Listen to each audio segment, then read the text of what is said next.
నమస్తే అండి అందరికీ. ఈరోజు బెడ్షీట్లు పిల్లో కవర్స్ అన్నీ తీసి వాష్ చేసేసాను. 5 రోజులకు ఒకసారి కనీసం వారానికి ఒకసారైనా ఇలాగా ఎప్పటికప్పుడు నీట్గా వాష్ చేసేసుకుంటే మంచిగా ఉంటుంది. ఇక అన్ని బట్టలు తీసుకొచ్చేసి మడత పెట్టి వేసేసాను. ఇంక ఈ మంచం అంతా పొద్దున మంచిగా తుడిచేసానులేండి. ఏ రోజుకి ఆ రోజు ఒకసారి ఇల్లు ఊడ్చేటప్పుడు తుడిచేస్తాను.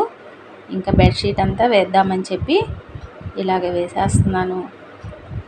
ఇట్లాగా ఫోల్డింగ్ చేసి పెట్టేస్తే మళ్ళీ మనం బెడ్షీట్ తీసే వరకు ఇటు అటు పడకుండా ఉంటుంది.